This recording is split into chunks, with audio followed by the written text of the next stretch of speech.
Tudo bem? Para a nossa aula de hoje, nós vamos falar de solo, dos diferentes tipos de solo e a relação desse solo com o clima, com o relevo e com seres vivos.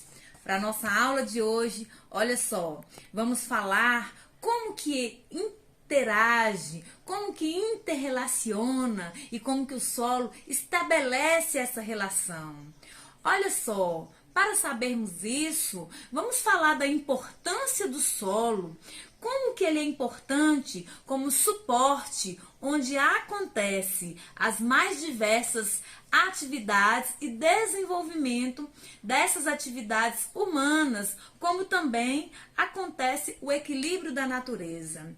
É em cima desse solo, desse suporte que acontece tudo isso. Mas, para aprendermos isso, precisamos saber como que se formou, como que aconteceu a formação e qual é a importância do solo. Primeiramente, vamos esclarecer que muitas pessoas falam terra. É comum a gente falar, vou jogar terra na horta, vou jogar terra numa planta, mas a palavra correta seria solo.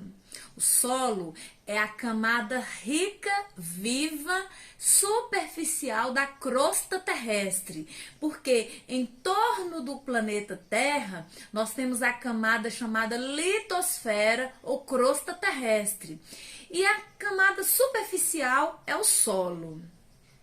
Essa camada de solo, ela está em constante transformação. De muito tempo, continua transformando e ainda vai se transformar. E basicamente é formada de minerais, ela é formada de matéria orgânica, micro-organismos, água e ar.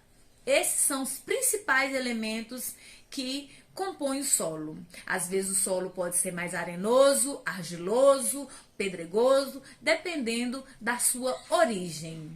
Então o solo tem diversas dinamicidades. Para estudar o solo, nós vamos também estudar quais foram os fatores que atuam ou atuaram na formação desse solo, né? Dessa rocha-mãe e suas características. Existem vários fatores. Nós vamos falar dos principais, como o clima. Temos muito clima tropical, polar, temperado, mas os climas quentes, como os equatoriais, como o nosso clima, são importantíssimos na formação dos solos, que formam solos profundos. Isso mesmo. Olha só, nas regiões de climas quentes que recebem muita incidência solar, formam solos profundos. Por causa dessa temperatura e desse calor, vai acontecer decomposição de matéria orgânica, restos de animais e plantas, por causa que o solo vai receber esse aquecimento e essa alta temperatura com mais constância. Além desse clima, temos também a questão do relevo. Existem relevos com mais aclive, declive, montanhas, planalto, dependendo do relevo. Mas os lugares de relevo mais plano, que nós chamamos planícies, as planícies que têm vegetação, que têm plantas, são nelas que acontecem a maior infiltração da água. E onde ocorre essa infiltração, vai ter maior facilidade. E aí, nesses lugares, é que acontece também e vai favorecer a transformação de rochas em solos. Então, o relevo plano tem grande importância no favorecimento e na formação de novos solos. E vou finalizar com um fator muito importante, que são os seres vivos. Ao morrer um animal, uma carcaça de um bicho começa a entrar em decomposição, se autodestruir.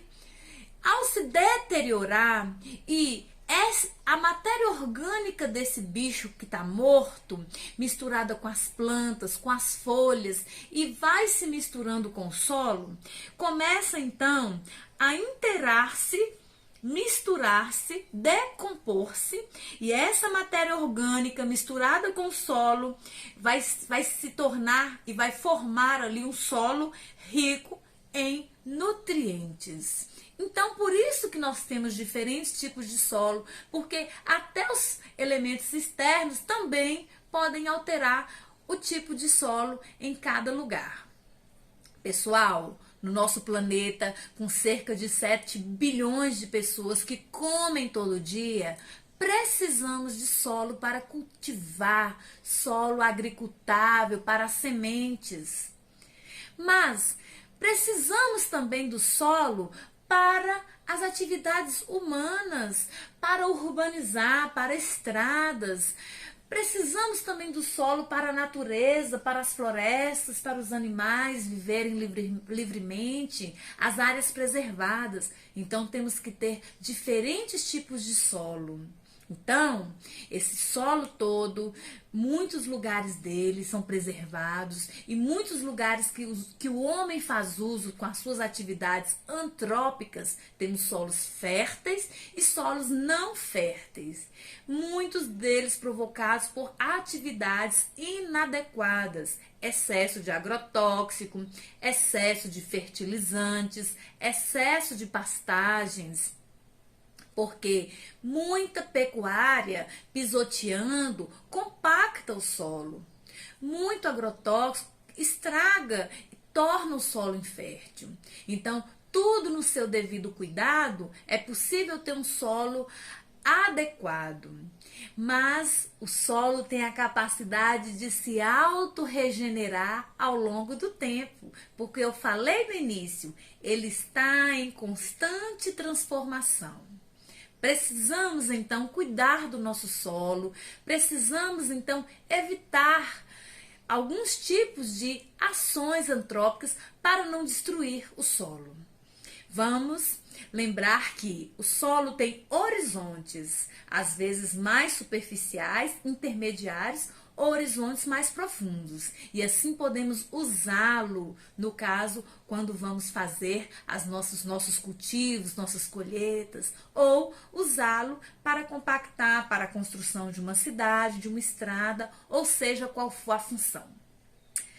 Através da leitura, do estudo e da atividade, você vai aprender muitas outras curiosidades sobre solo. Bons estudos! Boa atividade e até a próxima. Até mais!